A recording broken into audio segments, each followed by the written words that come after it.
चलिए आइए भाई कि राष्ट्रीय शिक्षा नीति 2020 आई है ना। 2020 में के कस्तूरी रंजन के अध्यक्षता में नई वाली समिति आई है। ठीक है, इसमें जो दूसरा ऑप्शन दिया हुआ था जीएस कोठारी, जीएस कोठारी जो है इनकी अध्यक्षता में आई थी प्रथम शिक्षा नीति 1968, फर्स्ट एजुकेशन पॉलिसी 1968, जिसका स्थान लिया नई शिक्षा नीति 1986 में, और उस 1986 का स्थान लिया नई शिक्षा नीति 2020 ने।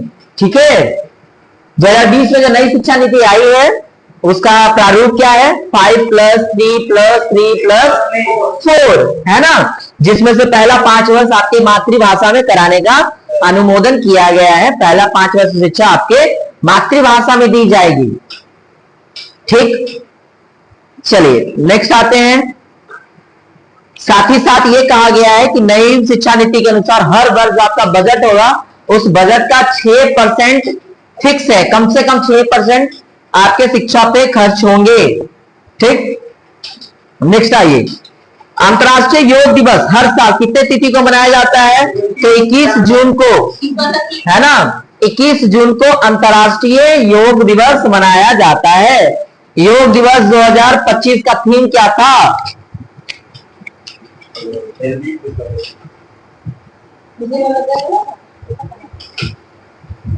योग दिवस 2025 का थीम, सबके टी शर्ट आजकल टी शर्ट दिया है सबको, सब टी शर्ट पहन के घूमता है, सब टी शर्ट पहन के घूमते रहता है, देखते हैं उसको। ठीक है, चलिए, है ना, इस बार का थीम था आपका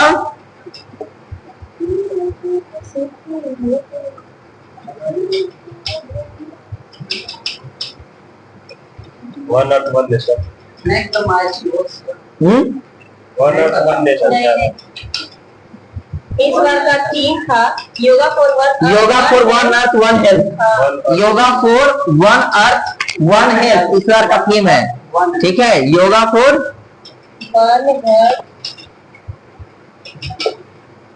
वन अर्थ वन हेल्थ। ठीक है, हर साल कितने तिथि मनाई जाती है, 21 जून को। कब से शुरू हुआ ये मनाया जाने की प्रक्रिया, 2016 से, मोदी जी को करवाए 2015 से जी, 2015 से, 16 से नहीं, 15 से, 2015 से 22 जून को कुछ मनाया जाता है, 22 मार्च को मनाया जाता है, 22 मई को मनाया जाता है, बायोडाइवर्सिटी डे 22 तारीख को मनाया जाता है, 22 मई को। चलिए नेक्स्ट आइए, तीसरा नंबर सवाल। प्रथम भारतीय साम्राज्य स्थापित किया गया था चंद्रगुप्त मौर्य द्वारा, है ना, जिसको कहा गया मौर्य साम्राज्य। ठीक है, मौर्य साम्राज्य चंद्रगुप्त मौर्य द्वारा किया गया। ये आज का डेट अब 23 जुलाई। चंद्रगुप्त मौर्य जो थे वो कौटिल्य के शिष्य रह करके उन्होंने उनके शिष्टाचार में रह करके उन्होंने किसको हराया, घनानंद को, नंद वंश का अंतिम सम्राट घनानंद को हराया, जो उससे मगध पे शासन कर रहा था।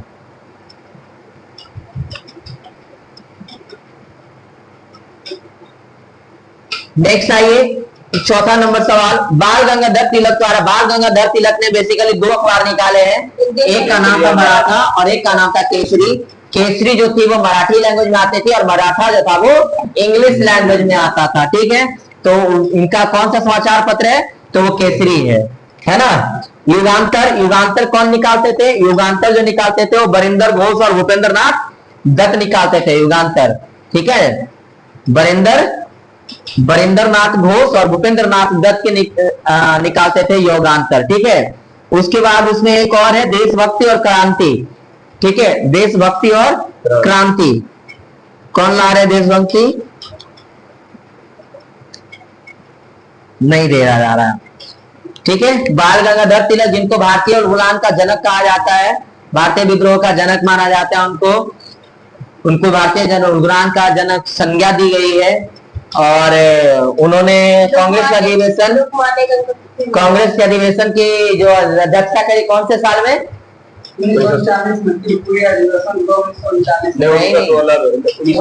1916 में ना, कौन किया था, नहीं नहीं, उन्होंने कभी नहीं शायद करा, बाल गंगाधर तिलक ने कभी शायद नहीं करा।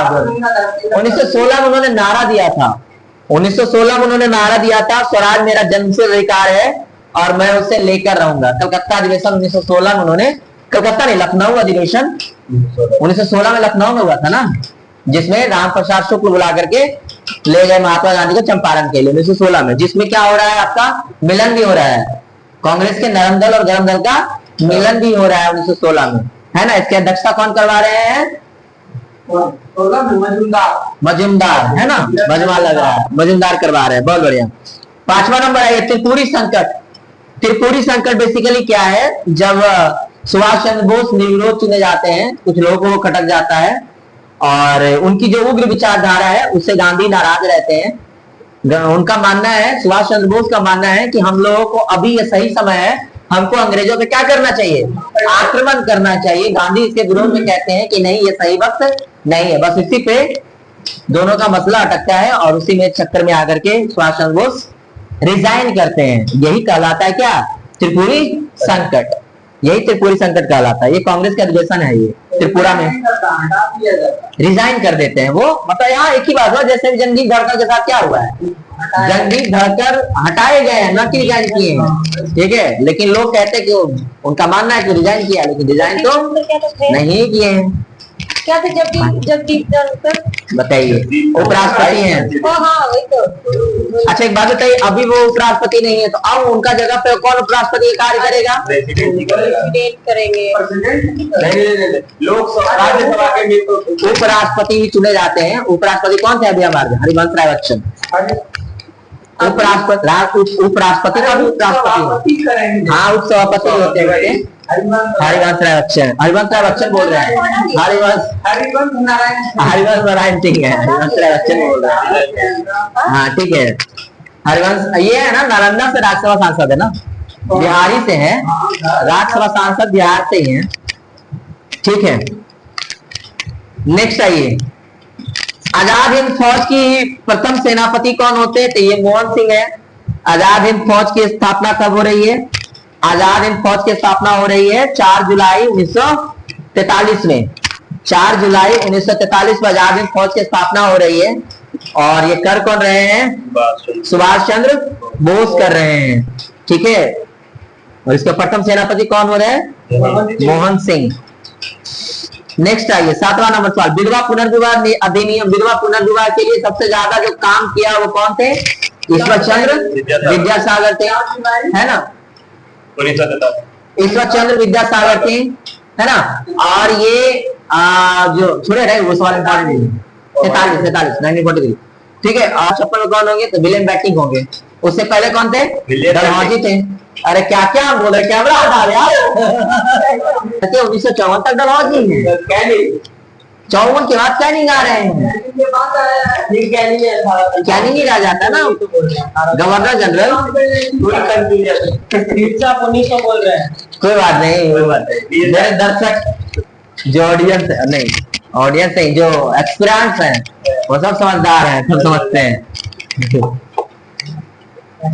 हेलो गाइस, तब तक लाइक सब्सक्राइब, है ना। तो आपका विधवा पुनर्विवाह कानून हो रहा है 1856 में आ रहा है। किसके सहयोग से आ रहा है? ईश्वर चंद्र विद्यासागर के सहयोग से आ रहा है। 1856 में कौन है गवर्नर जनरल भारत के? तो लॉर्ड कैनिंग है। और वही कैनिंग जब 1857 में न्यूट्रियल सिपॉय हो रहा है, उसके बाद वो क्या बन रहे हैं? उसके बाद क्या बन रहे हैं? वाइसराय बन रहे हैं, क्योंकि भारत का गवर्नर जनरल का पोस्ट अब खत्म होकर के भारत का वाइसराय पोस्ट बन रहा है 1857 के बाद से, न्यूट्रियल सिपॉय के बाद से, ठीक है। 9 नंबर है कर्म का सिद्धांत। कर्म का सिद्धांत, कर्मा का जो सिद्धांत है वो आ रहा है आपका मीमांसा से। कर्मा का जो सिद्धांत है वो मीमांसा से आ रहा है, ठीक है। और हाँ, मीमांसा से आ रहा है। मीमांसा एक दर्शन शास्त्र है, भारतीय दर्शन का एक बहुत बड़ा विचार है ये मीमांसा। ऋतुएं क्यों होती हैं? जब सीजन चेंज होगा तब पृथ्वी अपने अक्ष पर घूमती है तो दिन और रात होता है, और जब पृथ्वी सूर्य के चारों ओर चक्कर काटती है तो ऋतुएं बदलती है, सीजन बदलती है। जैसे जैसे वो सूर्य के नजदीक आएगा गर्मी का सीजन आएगा, जैसे जैसे वो सूर्य से दूर जाएगा गर्मी का सीजन ढल जाएगा, यानी कि दूसरे सीजन आ जाएंगे। हाँ, रिवोल्यूशन, रोटेशन की वजह से आपका डे चेंज होता है और इवोल्यूशन की वजह से आपका ये सीजन चेंज होता है। ग्रीनविच कहाँ स्थित है, ये भी कोई सवाल हुआ। ग्रीनविच स्थित है यूके में, ब्रिटेन में, है ना। निम्न तत्वों में से कौन से जो है भूपर्पट्टी में अधिकतम है और न्यूनतम है? तो सबसे ज्यादा ऑक्सीजन है और सबसे कम मैग्नीशियम है। भूपट्टी पे पूछ रहा है, भूपर्पट्टी पे पूछ रहा है, भूतल पे पूछ रहा है ना। अगर जमीन के नीचे बोल देगा सिलिकॉन और एल्युमिनियम सबसे ज्यादा है, और सबसे नीचे पूछ देगा क्रस्ट लेवल में, तो वहां पे हो जाएगा नीचे, निकेल और फेरस ज्यादा है। चलिए 14 नंबर आइए। दादर और नगर हवेली भारत में किन राज्यों के बीच स्थित है? तो ये गुजरात और महाराष्ट्र के बीच स्थित है ना। गुजरात और महाराष्ट्र के बीच स्थित है कौन सा? आपका दादर और नगर हवेली। दादर नगर हवेली और दमन और दीव दोनों को मिलाकर के अभी एक कर दिया गया है। पहले वो दोनों अलग अलग काउंट किए जाते थे, आइलैंड ग्रुप यानी कि यूनियन टेरिटरी अलग अलग थे, अब उनको मिला करके एक ही यूनियन टेरिटरी में डाल दिया गया। दादर नगर हवेली, दमन एंड दीव। हाँ, गुजरात के एकदम बगल में ही है, खंबात की खाड़ी के बगल में ही है पूरा।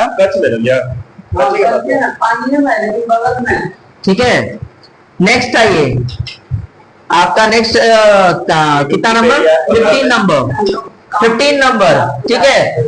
आपका नागार्जुन सागर है वो कृष्णा पर, नागार्जुन सागर है आपका कृष्णा पर, और आपका इडुक्की जो है वो पेरियार पे है, आपका जो माता टीला है वो बेतवा पे है, और आपका जो पेंचम पाद है वो गोदावरी पे है।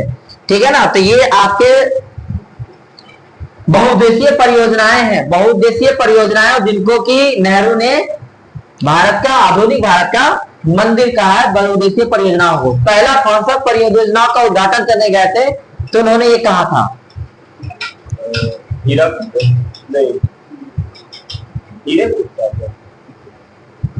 किस बांध की? भाखड़ा नांगल बांध।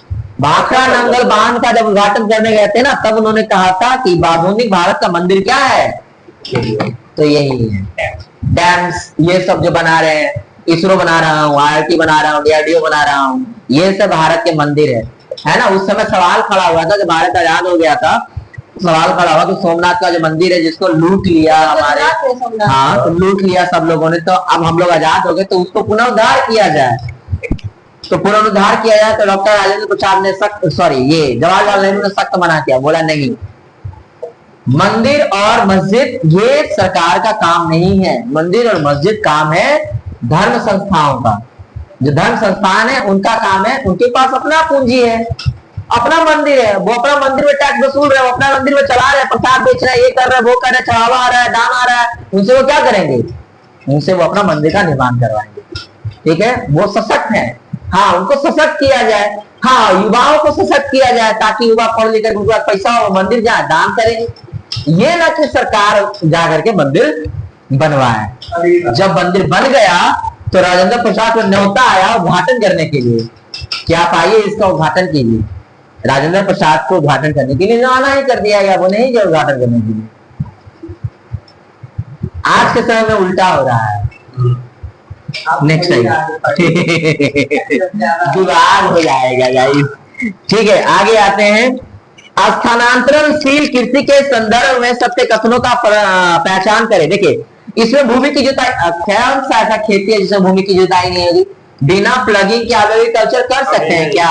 पॉसिबल ही नहीं है। तो ये तो होना ही होना है, और यहाँ पे कह रहा नहीं होती है, बिल्कुल गलत बात कह रहा है। कह रहा है इसे वनों को साफ किया जाता है, ये सही बात है। स्लैश एंड बर्न एग्रीकल्चर इसीलिए तो कहा जाता है स्लैश एंड बर्न एग्रीकल्चर। उसके बाद इसमें फसल चक्र विधि अपनाई जाती है, गलत बात है। इसमें फसल चक्र कौन सा है भाई? ठीक है, इसमें फसल चक्र। और उसके बाद इस संबंध में चारे कृषि के लिए मौसमी प्रवाह से है, मौसमी प्रवाह नहीं है ना। तो इसमें ऑप्शन नंबर 1 और 2 सही है, बाकी 3 और 4 गलत है। 1 और 2 सही है। फसल चक्र तो एकदम से नहीं होगा। फसल चक्र हम लोग कहाँ अपनाते हैं? जिस जमीन पे हम लोग बार बार खेती कर रहे हैं, बार बार खेती करने से उस जमीन में जो उर्वरकता है वो खत्म हो रही है, उसको पूरा करने के लिए हम लोग रिसाइकल करते हैं, फसल चक्र चलाते हैं। अरे एक तो सही कैसे, एक तो पूरे गलत है ना। कैसे है? जैसे भूमि की जुताई नहीं की जाती है। अरे भूमि की जुताई नहीं की जाती, उसमें सख्ती बोल रहा है। अच्छा, स्थानांतरण हो चाहे कैसे भी, भूमि तो अपना ही है खेती करने। वही ना। हम कैसे करोगे? सुन होता है कि आईना तो स्थानांतरण सिर्फ खेती को पूर्वोत्तर कहते, घूम खेती कहते हैं।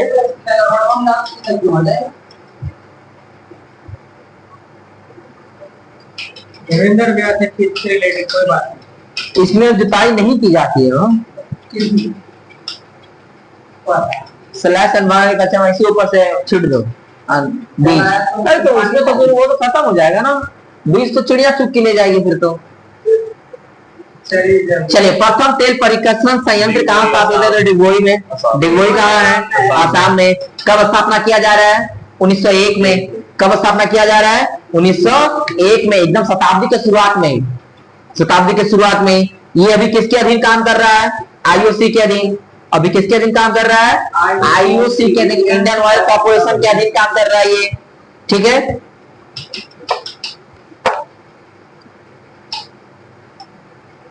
अभी ये कितना परसेंटेज तक निकाला जाता है इससे? भारत का कुल कितना प्रतिशत इतना यहाँ से निकलता है? तो भारत के टोटल प्रोडक्शन का 83% प्रोडक्शन यहीं से हो रहा है, यानी कि एक बहुत बड़ा प्रोडक्शन। अच्छा, असम में तेल निकलता है जमीन से? हाँ, बरौनी में तो रिफाइनरी है, यहाँ नहीं निकलता है। नहीं। चलिए 18 नंबर आइए। अब असम में तेल सस्ता होगा। कौन सा राष्ट्रीय पार्क भारत में सर्वप्रथम स्थापित किया गया है? तो आपको पता है, Corbett, Jim Corbett national park उसको राजा है ना, नेशनल पार्क भी बोलते हैं। बहुत सारा उसके नाम भी है। ठीक है, ये पहला बार कब बन रहा है? 1973 बन रहा है। जब कौन सी परियोजना आ रही है? बाघ परियोजना आ रही है, तब ये बन रहा है। ठीक है, वन्य जीव कानून 1972 के आधार पर ये लागू हो रहा है। जिम नेशनल कार्बेट पार्क 1936 में स्थापित किया गया था। जिम कार्बेट पार्क जो है वो 1936 में स्थापित किया गया था, 1936 में। जिम कार्बेट जो पार्क है 1936 में स्थापित किया गया था। ठीक है, हाँ हाँ, पर इसको नेशनल पार्क बनाया गया 1973 में। नेक्स्ट आ जाइए, काली मिट्टी का विस्तार। काली मिट्टी का विस्तार हमारे दक्कन प्लेटू में है। दक्कन प्लेटू का जो रीजन है वो बसाल्ट सॉल्ट से मिलकर बना हुआ है, बसाल्ट रॉक से मिलकर बना हुआ है। और बसाल्ट रॉक जो है वो काली मिट्टी की जननी है। काली मिट्टी, उसको रेगुलर सॉइल भी कहा जाता है। ठीक है, जो कि कपास की खेती के लिए सबसे ज्यादा ये है, उपयुक्त है। ठीक है, कपास, कॉटन, कॉटन। जूट तो अलग हो, जूट को गोल्डन फाइबर कहा जाता है। अम्लीय वर्षा में आपका कार्बन डाइऑक्साइड भी होता है, सल्फर डाइऑक्साइड भी होता है, SO2 और NO2, नाइट्रोजन के ऑक्साइड और कार्बन के डाइऑक्साइड पर डाइऑक्साइड। ठीक है, राष्ट्रीय प्रतीक चिन्ह में सिंगों की संख्या कितनी है जी? तो 4 है। राष्ट्रीय प्रतीक चिन्ह में सिंगों की संख्या 4 है ना। भारत का राष्ट्रीय चिन्ह जो है वो कौन सा चिन्ह है? अशोक। राष्ट्रीय प्रतीक चिन्ह में सिंगों की संख्या 4 है। राष्ट्रीय चिन्ह अशोक का स्तंभ है। ठीक है, सारनाथ का लिया गया, अशोक स्तंभ सारनाथ से लिया गया है। ठीक है ना। हाँ, उसके नीचे एक बात भी लिखा हुआ है जिसका नाम है सत्यमेव जयते, वो कहाँ से आया है? मुंडकोपनिषद से आया है। ठीक है,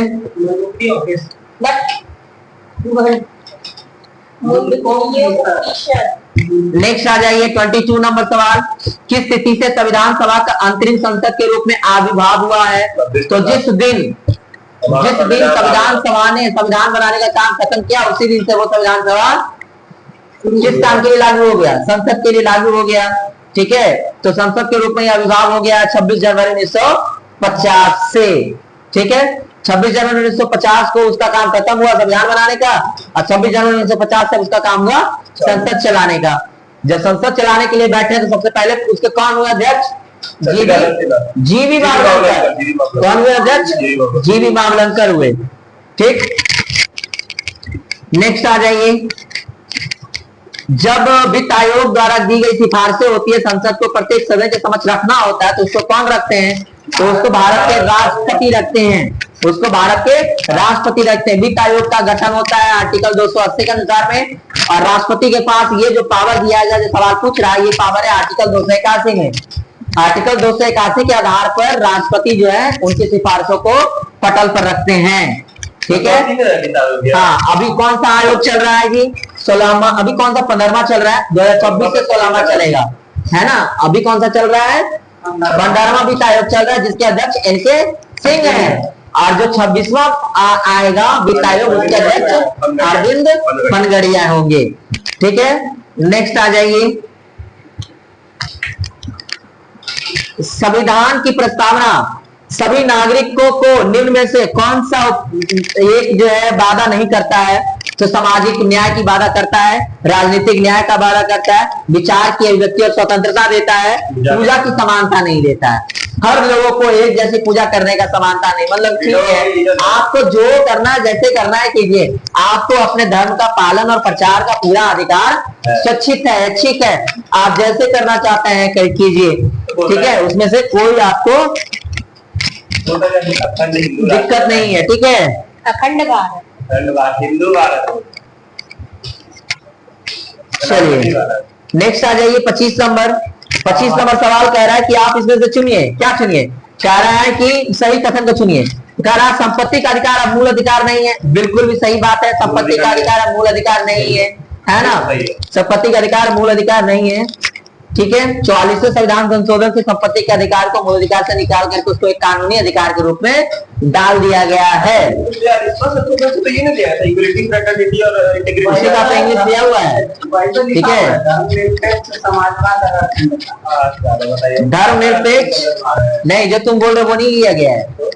42वां से लिया गया, सेकुलरिज्म लिया गया, सोशलिज्म लिया गया और इंटीग्रिटी लिया गया, ये लिया गया है। तुम जो बोल रहे हो ना वो तो फ्रेंच रिवॉल्यूशन का देन है। उसी से ना लिया है, फ्रेंच रिवॉल्यूशन से वो 3 टर्म उठाया है इंडिया, लेकिन 42वां संविधान में जोड़ा नहीं गया, उसमें से इंटीग्रिटी को जोड़ा गया है। सोशलिज्म, सेकुलरिज्म और इंटीग्रिटी, ये 3 टर्म को ऐड किया गया 42वां संविधान संशोधन। इंटरनिटी फ्रेटर्निटी को नहीं जोड़ा गया है, समझे। हाँ, सेकुलरिज्म, सोशलिज्म और इंटीग्रिटी को ऐड किया गया है। ठीक है। तो संपत्ति का अधिकार हटा दिया गया, बिल्कुल सही बात है। उसको 300A में डाल दिया गया। अब क्या आपका है? आपका वो अब आपका एक कानूनी राइट है, न कि अब आपका ये है मूलभूत अधिकार है, फंडामेंटल राइट नहीं है। कह रहा है राज्यसभा धर्म विधेयक को रोक सकता है, बिल्कुल गलत बात है। राज्यसभा धर्म विधेयक को रोक नहीं सकता है। 14 दिन में उसको किसी न किसी कारण से अपने आप ही निकल जाना है, अपने आप ही हो जाएगा। ठीक है। भारतीय संविधान की प्रस्तावना 42वें संविधान संशोधन धर्मनिरपेक्ष, समाजवाद, अखंडता को जोड़ता है, ये बिल्कुल सही बात है। ये 3 टर्म को जोड़ता है। ठीक है। धर्मनिरपेक्ष, समाजवाद और अखंडता, सेकुलरिज्म, सोशलिज्म और इंटीग्रिटी, ये 3 टर्म को ऐड कर रहा है। संसद के दोनों सदन में कोई विवाद लोकसभा अध्यक्ष की व्यवस्था द्वारा सुलझाया जा सकता है, बिल्कुल गलत बात है। ये राष्ट्रपति हस्तक्षेप द्वारा आर्टिकल 108, जिसको ज्वाइंट क्या बोलते हैं? ज्वाइंट सेशन बोलते हैं। ठीक है। आर्टिकल 108 से ज्वाइंट सेशन बुलाने का काम कौन कर रहे हैं? राष्ट्रपति कर रहे हैं। 27वां नंबर सवाल कह रहा है कि निम्न में से कौन सा विषय है जिस पर कम से कम आधे राज्यों के विधानमंडल का अनुसमर्थन से ही संवैधानिक संशोधन संभव है। इसमें जो चौथा नंबर ऑप्शन है वहीं से आपका सारा आंसर छट जाएगा। चौथा नंबर ऑप्शन कह रहा है कि किसी राज्य की विधान परिषद की समाप्ति, इससे किसी दूसरे राज्य का कोई लेना देना नहीं है। अगर राज्य के विधान परिषद की समाप्ति की बात कर रहा है तो वो किसी लेना देना नहीं है उससे, क्योंकि विधान परिषद का भाई ही नहीं है सभी राज्य में। 6 राज्य में अभी तक टोटल है ना। तो आपके यहाँ विधान परिषद होगा कि नहीं होगा वो आपके राज्य तय करेंगे, दूसरे राज्य नहीं तय करेंगे। तो इसमें से दूसरे राज्य को कोई लेना देना नहीं है। तो 4 नंबर ऑप्शन अपने आप छट गया। तो इसमें जहां जहां 4 है उसमें छाप दीजिए। 3 में भी 4 था, 4 में भी 4 था, 2 में भी 4 था, ऑप्शन 1 में भी 4 नहीं है, उसको सही मारिए और आगे बढ़िए। नेक्स्ट है कॉलिंग अटेंशन। कॉलिंग अटेंशन का प्रावधान किसके क्षेत्र को सीमित करता है ना। तो अल्पावधि चर्चा, नाम से स्पष्ट है, ध्यान। कॉलिंग अटेंशन, कॉलिंग अटेंशन मतलब कि आप ध्यान दीजिए। तो जाहिर सी बात है आप किन बातों पर ध्यान दीजिएगा? आप वैसे बातों पर ध्यान दीजिएगा जिसका समय कम होगा, कम समय में आपको ज्यादा समझना है। तो अल्पावधि चर्चा यानी कि जो कम समय के लिए जो चर्चा हो रही है उसमें आपको कॉलिंग अटेंशन करना है। ठीक है। भारतीय अर्थव्यवस्था उदारीकरण की नीति किसने अपनाई? डॉक्टर मनमोहन सिंह ने। डॉक्टर मनमोहन सिंह ने जब उदारीकरण की नीति अपनाई उसमें डॉक्टर मनमोहन सिंह क्या थे? भारत के फाइनेंस मिनिस्टर थे। प्रधानमंत्री कौन थे? दोहराव से। उदारीकरण की नीति कब आ रही है? आने वाले में। ठीक है, उदारीकरण की नीति कब आ रही है? क्या आने वाले में। ठीक है ना। लिबरलाइजेशन, इसको क्या कहा जा रहा है? LPG reform. इसको क्या कहा जा रहा है? एलपीजी रिफॉर्म कहा जा रहा है इसको। Liberalisation, privatisation and globalisation. यही तो है, बचा लो। नीति आयोग के संरचना पे पूछ रहा सवाल कि नीति आयोग की संरचना कैसी होती है भैया। तो नीति आयोग के पदेन सभापति प्रधानमंत्री होते हैं और इसके सदस्य कौन कौन होते हैं? तो सारे राज्यों के मुख्यमंत्री एवं केंद्र शासित प्रदेश के एलजी क्या होता है? लेफ्टिनेंट गवर्नर, जो उपराज्यपाल जो होते हैं वहां के। ठीक है, ये होते हैं उसके मेंबर्स। किसके? नीति आयोग के। नीति आयोग ने किसका स्थान लिया है? योजना आयोग का स्थान लिया। योजना आयोग जो कब बना था? 52 में बना था। उसका स्थान कौन ले रहा है? नीति आयोग ले रहा है। ठीक है, नीति आयोग कब बन रहा है? 1 जनवरी 2015 को बन रहा है नीति आयोग। इसके कौन है फाउंडर? Prime minister. चलिए नेक्स्ट आ जाइए। भारत में बहुराष्ट्रीय कंपनियों को प्रोत्साहन देना क्या कहलाएगा भैया? तो सब कुछ निजीकरण भी कहला जाएगा, वैश्वीकरण भी कहला जाएगा, उदारीकरण भी कहला जाएगा, सब कुछ कहला जाएगा। भारत में पूर्णतः रुपया जो है परिवर्तनीय है। किस केस में? तो भुगतान शेष के चालू लेखा के संबंध में। पता नहीं इसका एग्जैक्टली मीनिंग क्या होगा। ठीक है, विद्युत चुंबक का नियम फैराडे दे रहे हैं, अनुवांशिकता का नियम मेंडले दे रहे हैं, जड़त्व का नियम न्यूटन दे रहे हैं और प्राकृतिक वर्णवाद का नियम दे रहे हैं डार्विन। ठीक है ना, डार्विन, चार्ल्स डार्विन। उनका बुक था, क्या नाम था? द ऑरिजिन ऑफ स्पीसीज, है ना। The origin of species Charles Darwin का, चार्ल्स डार्विन की किताब थी द ऑरिजिन ऑफ स्पीसीज। ठीक है ना।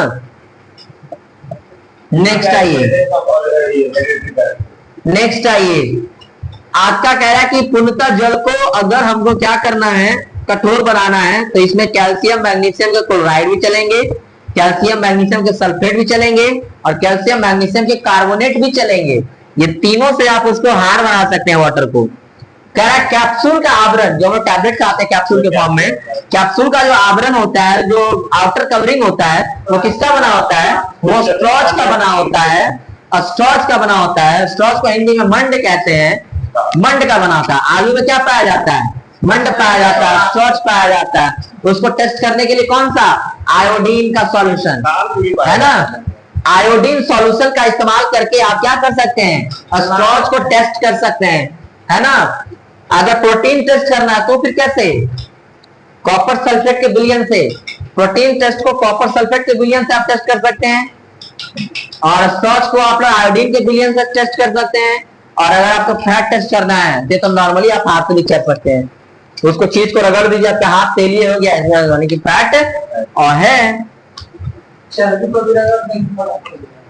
एथिलीन अणु नहीं, इससे पहले एक सवाल है आपका। विद्युत अपघटन में ऑक्सीकरण होता है, एनोड पे होता है। इसका सीधा सीधा आपको समझना है तो बैटरी देख लीजिए। Negative charge. मैंने क्या कहा? फूड प्रोडक्ट के बारे में कहा। आप खरीद के लाओ पकौड़ा, पकौड़ा को हाथ में लेकर रख लो, देखो तुम्हारे हाथ में तेल आता है नहीं आता है। ठीक है, चलिए आइए आप इसका सीधा सा एग्जांपल है, बैटरी ले लीजिए। बैटरी कुछ दिन के बाद देखिएगा ना, तो जो प्लस वाला जो रहेगा ना पार्ट, उसके ऊपर वो लग जाता है, कार्बन लग जाता है। ठीक है, तो वो आपका क्या हो गया? ऑक्सीडेशन हो गया उसका।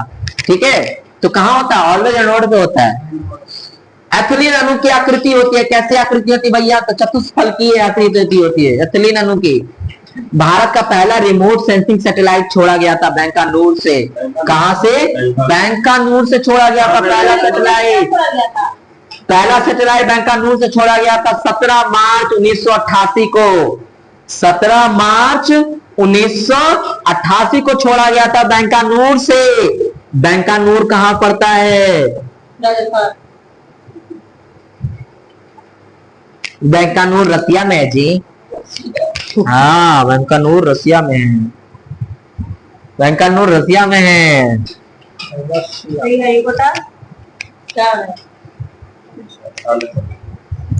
भारत का अपना पहला उपग्रह भी बैंकानूर से ही छोड़ा गया था 19 अप्रैल 1975 को।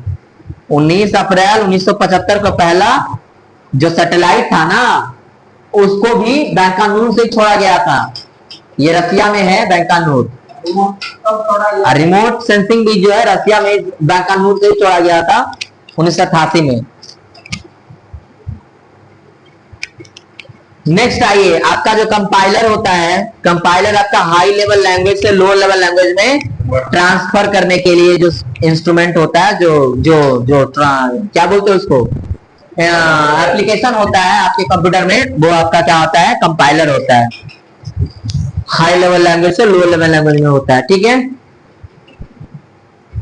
असेंबलर जो है आपका, असेंबली लैंग्वेज को मशीन लैंग्वेज में कन्वर्ट करता है असेंबलर, ठीक है।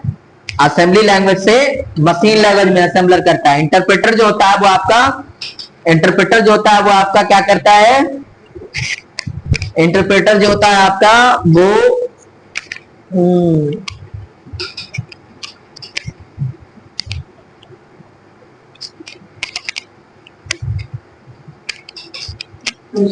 कुछ नहीं करता। चलिए गाली समझ आ जाइए।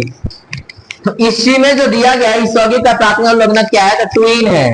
क्या है, ट्विन है ना। डबल बॉन्ड को एल्कीन बोलते हैं, ट्रिपल बॉन्ड को एल्काइन बोलते हैं। इसमें डबल बॉन्ड सफिक्स लगाना है, ये एल्कीन है, समझे, एल्कीन का इन है, और दूसरे प्लेस पे इसीलिए ट्विन है। डबल बॉन्ड पीछे से इधर से एल्काइन बॉन्ड इधर से नजदीक रहेगा, अच्छा, इधर से नजदीक रहेगा बॉन्ड, उधर से गिनेंगे, तो इधर से नजदीक है, डबल बॉन्ड है, ट्विन हो गया। चलिए, रडार का प्रयोग क्यों किया जाता है भैया, तो रडार का प्रयोग जो है रेडियो तरंगदार वस्तुओं की उपस्थिति तथा, है ना, ये रेडियो तरंग के आधार पर। बेसिकली रडार का उपयोग हम लोग एयरपोर्ट पर करते हैं, एटीसी में किया जाता है रडार का, प्लेन व्लेन का जांच करने में। और समुद्र के नीचे जो प्लेन व्लेन का जांच होता है उसके लिए सोनार का इस्तेमाल किया जाता है, ठीक है। वो साउंड वेव पे वर्क करता है, और रडार जो है वो रेडियो वेव से वर्क करता है, ठीक है। नेक्स्ट आते हैं, आपका निम्नलिखित में से कौन सा तत्व जो मनुष्य में प्राकृतिक रूप से नहीं पाया जाता, वो सीसा होता है। सीसा जो है वो आपका प्रयुक्त नहीं होता है, ठीक है ना। गर्भवती स्त्रियों में प्रायः कैल्शियम और आयरन की कमी हो जाती है, ठीक है। सीसा का एक प्रमुख अयस्क है कौन सा, गैलेना। सीसा का प्रमुख अयस्क क्या है, गैलेना है, टीबीएस बोलते हैं, प्लम्बम सल्फाइड, ठीक है, प्लम्बम सल्फाइड, टीबीएस। सोडियम 24 जो है एक रेडियो समस्थानिक है, जिसका काम है परिवहन तंत्र में खून के थक्के का पता लगाना, जहां जम गया है उसका कोवाल्ट 60 से आपका ट्यूमर जांच किया जाता है। कैंसर का ट्यूमर, सब तो वही है, सब बेसिकली कैंसर के अलग अलग रूप है। ये ब्लड कैंसर हो गया ना, ये तो हम सही माने तो आप ही करवा दिएगा। अरे सोडियम है, सोडियम वाला आंसर है सही, ठीक है। सोडियम 24 आपका क्या है, ब्लड में जो आपका जो जम रहा है थक्का, तो वो भी एक कैंसर बन गया ना वो, तो उसको जमा करने, उसको पता लगाने के लिए आपका है वो। और आपका वो जो कोवाल्ट 60 है उसका इस्तेमाल किया जाता है अभी कैंसर के लिए। व्हाइट ब्लड सेल्स, आर्सेनिक भी और हाइड्रोजन 13 ये भी रिलेटेड है उसी से ही, ये भी तब तक आता है, तब तक आगे बढ़ते हैं। एक प्रोटीन तथा एक इलेक्ट्रॉन को जिनका वेग एक समान है, चुंबकीय क्षेत्र का जायज संबंध में प्रोटॉन और इलेक्ट्रॉन समान और विपरीत बल होते हैं, जाहिर सी बात है, ऑप्शन नंबर ए। नवजात शिशु को ट्रिपल एंटीजन वैक्सीन दिया जाता है, किस शिशु का, कुकुर खांसी का, टिटनेस का और डिप्थीरिया का। कुकुर खांसी, डिप्थीरियस और ठीक है, टिटनेस और डिप्थीरिया का दिया जाता है। गहरे समुद्री गोताखोर हीलियम और ऑक्सीजन के क्या ले जाते हैं, मिक्सर को ले जाते हैं नीचे, क्योंकि नीचे जाने पे हमको क्या नहीं मिल पाता है, ऑक्सीजन नहीं मिल पाता है, उठा के लाओ तो, नीचे से हमको वो नहीं मिल पाता, इसीलिए हम लोग उसका ले जाते हैं, है ना, गोताखोर, जिसको क्या कहते हैं, कौन सा डायनिंग, कौन सा मानव शरीर को संक्रमण के विरुद्ध लड़ने में, तो डब्ल्यूबीसी है। डब्ल्यूबीसी आपको लड़ने में काम करता है, आपको व्हाइट ब्लड सेल जो है वो आपको काम करता है। कहता है त्वचा का रंग निर्धारित कौन करता है भैया, तो एपिडर्मिस में जो मेलानिन होता है वही करता है, बाहरी परत में पाया जाता है, बिल्कुल सही बात है। पराबैंगनी प्रकाश या पारदर्शी होते हैं, बिल्कुल सही बात है। त्वचा को यांत्रिक क्षति तो जीवाणु आक्रमण को रोकने में सहायक होता है, बिल्कुल सही बात है, ठीक है। बी ऑप्शन से मार दिया, अच्छा, ऑप्शन नंबर बी मरवा दिया है ना, हाँ बी ऑप्शन है, 53 का बी है भाई, अपारदर्शक है। 54 नंबर, वास्तविक सूर्योदय के थोड़ा पहले जो वो होता है वो वायुमंडलीय एटमॉस्फेरिक रिफ्रैक्शन की वजह से होता है, परावर्तन की वजह से होता है। देखिए विक्रम सारा अंतरिक्ष केंद्र तो श्रीहरिकोटा में है, जो कि बैंगलोर में पड़ता है, तो ऑप्शन नंबर 3 छट गया। जहां जहां 3 है काट दीजिए, 2 जगह 3 तक कट गया, अब 1 और 2 में आकर फंस गया। ठीक है, तो भौतिक अनुसंधान प्रयोगशाला जो है ये आपके अहमदाबाद में है, और अंतरिक्ष अनुप्रयोग केंद्र भी आपको अहमदाबाद में, बेंगलुरु, श्रीहरिकोटा। ठीक है, उसके बाद आ जाइए, कौन सा एक संयुक्त राष्ट्र संघ का प्रमुख अंग नहीं है? तो खाद्य एवं कृषि संगठन, FAO, food and agriculture organisation, ये आपको रोम में पड़ता है। ठीक है, ये कहां पड़ता है? इटली के रोम में। भारत सदस्य देश नहीं है, किसका नहीं है भैया? तो भारत आसियान का सदस्य देश नहीं है, भारत आसियान का सदस्य नहीं है। ग्लिम्पसेस ऑफ वर्ल्ड हिस्ट्री किसने लिखी है? जवाहरलाल नेहरू ने। Glimpses of world history Jawaharlal Nehru ने लिखी है। नेहरू की कुछ और भी किताबें हैं, क्या है? Discovery of India, discovery of India, ठीक है ना। अ लेटर टू डॉटर था, A letter to daughter from a father, letter from a father, ठीक है, तो वो भी इन्हीं की लिखी हुई किताब है। इसरो का फुल फॉर्म क्या होता है भैया? Indian space system. और अभी इसके कौन है head? V Subramaniam Narayanan, V Narayanan है अभी इसके हेड। विश्व खाद्य दिवस कब बनाया जाता है? 16 अक्टूबर को। विश्व खाद्य दिवस कब बनाया जाता है? 16 अक्टूबर को, ठीक है ना। 16 अक्टूबर को शायद अपना बांग्लादेश मनाता है ना, आजादी दिवस 16 अक्टूबर को मनाता है ना, 16 अक्टूबर। नेक्स्ट आते हैं 1928 से भारत में पहली बार हॉकी संगठन भी बना है, और 1928 हम लोगों ने एम्स्टर्डम में भाग लिया था, और उसी साल हम लोगों ने स्वर्ण पदक भी जीता था। ठीक है ना, एम्स्टर्डम में हॉकी में, एम्स्टर्डम ओलंपिक में हम लोगों ने हॉकी में स्वर्ण पदक जीता था, जिसकी कप्तानी ध्यानचंद ने करी थी। कौन सा पुरस्कार केवल साहित्य से रिलेटेड है? तो ज्ञानपीठ पुरस्कार है ना, ज्ञानपीठ पुरस्कार इस बार किसको दिया गया? गगन गिल को ना। पिछले बार सूर्य वालों को मिला। भारत में सूफी संप्रदाय का संस्थापक किसे माना जाता है? ख्वाजा मोइनुद्दीन चिश्ती को। ख्वाजा मोइनुद्दीन चिश्ती, जिनका दरगाह कहाँ है? अजमेर शरीफ में, ठीक है। उसके बाद भारत में शहरी जनसंख्या प्रतिशत कितना है? 31.6% है। डीएनए पेरिप्लेज एंजाइम किसको संश्लेषित करता है? तो न्यूक्लियोटाइड्स को। कर को प्रतिगामी तब कहा जाता है जब अमीरों की तुलना में गरीब पर अधिक भारी पड़ जाता है, ठीक है ना। कौन सा ग्रीन हाउस गैस में योगदान नहीं करता है? तो CO2, sulphur dioxide. Sulphur dioxide जो है वो ग्रीन हाउस गैस में योगदान नहीं देता है, ठीक। ग्लोबल 500 पुरस्कार एक प्रकार का अवार्ड है जो कहां दिया जाता है? पर्यावरण प्रतिरक्षा के लिए। पर्यावरण के लिए बहुत सारे अवार्ड दिया जाता है ना, उसमें से एक है आपका ग्लोबल 500 भी है। ये किसके द्वारा दिया जाता है? ग्लोबल 500। ग्लोबल 500 जो है ना, ये इसको प्रियदर्शनी पुरस्कार भी कहा जाता है। ग्लोबल 500 पुरस्कार जो है इसको प्रियदर्शनी अवार्ड भी कहा जाता है। इसकी शुरुआत हो रही है 1986 से, ठीक है। इसकी शुरुआत हो रही है 1986 से। किस स्तंभ में वासुदेव श्री कृष्ण का प्रारंभिक उल्लेख किया गया है? तो गरुड़ स्तंभ में, है ना। यहाँ कृष्ण है, कृष्ण को गरुड़ से रिलेट कर सकते थे। मंदसौर में नहीं किया गया, गरुड़ में किया गया, और मंदसौर में बहुत कुछ किया गया। छंदोग उपनिषद में श्री कृष्ण का भी वर्णन है जी, छंदोग उपनिषद में।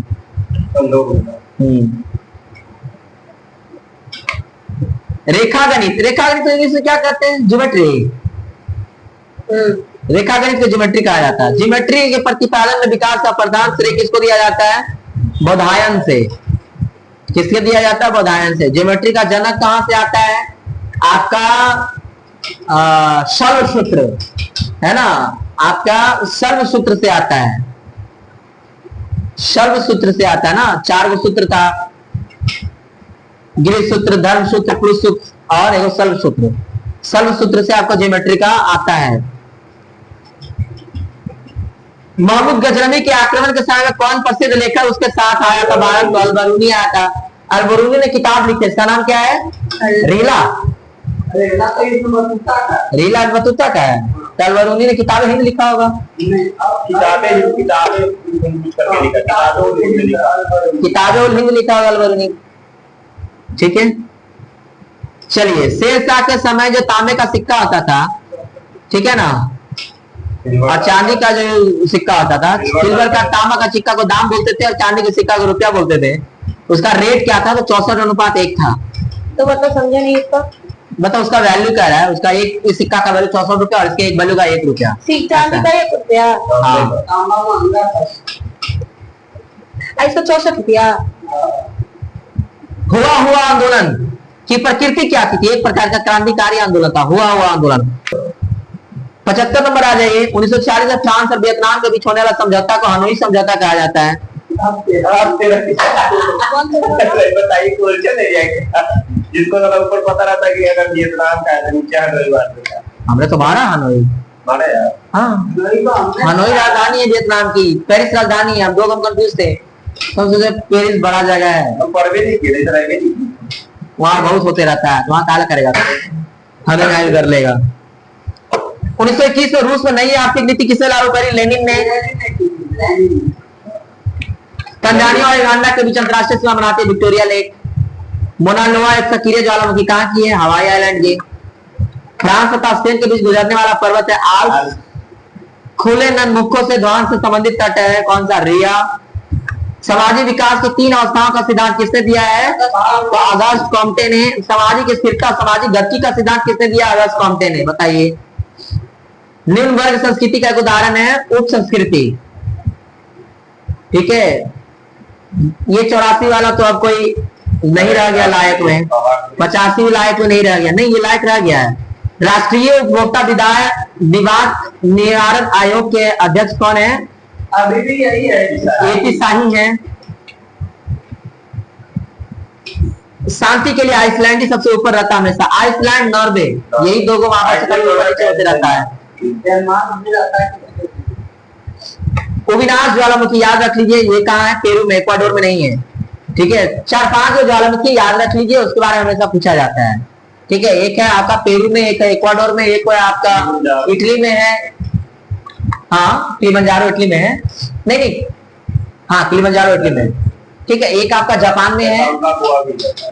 हाँ, 4-5 जो है बेसिकली, 4-5 जो आपका ज्वालामुखी है जिसके बारे में हमेशा सवाल पूछते रहता है। ठीक है, भारत के बाहर पहला आईआईटी परिसर, भारत के बाहर यहाँ है, क्या बोलते हैं, अंडमान में। अंडमान भारत में नहीं है, भारत के सीमा के मतलब मेन भूमि, मुख्य भूमि के बाहर है ना। अरे यार, ये हमको बोल रहे थे, आपको ज्वालामुखी के बारे में बताया रहे थे। भारत का पहला आईआईटी परिसर कहाँ पर है? तंजानिया में खोला गया है। ये 89 को क्वेश्चन तंजानिया है। 88 का ऑप्शन नंबर सी था। 94 नंबर ऑपरेशन ध्वज से नाम याद रखिए। ऑपरेशन ध्वज किसने चलाया है? तो एनआईए ने चलाया है। एनआईए का तुम फुल फॉर्म बताओ। नेशनल इंडिया एजेंसी, अमेरिका का ये एजेंसी है। हट, अरे इंडिया का एजेंसी है। एनआईए का फुल फॉर्म बताओ। अमेरिका का क्या है? नेशनल इंटेलिजेंस एजेंसी है ये। Investigating agency. National investigation agency. America का क्या है? अमेरिका का सीआईए।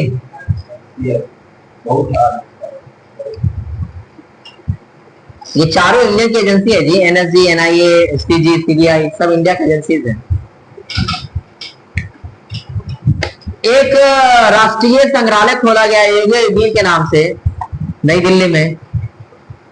एक जगन्नाथ चेम्बुदम कार्यालय है, कार्यक्रम है, कहाँ खोला गया है? आंध्र प्रदेश में। GRX 810 एक प्रकार का 3D प्रिंटेड सुपर अलॉय है, अमेरिका ने बनाया है। डॉक्टर BR अम्बेडकर पुरस्कार की घोषणा किसने करी है? तेलंगाना ने। ठीक है, ये 99 नंबर सवाल भूल जाइए, 100 नंबर सवाल भूल जाइए। ये आपका था आज का कार्यक्रम। फिर मिलते हैं कल। इसी तरीके से बने रहिए। आपको हर दिन 500 सवाल मिल जाएंगे आधा घंटा में, है कि नहीं?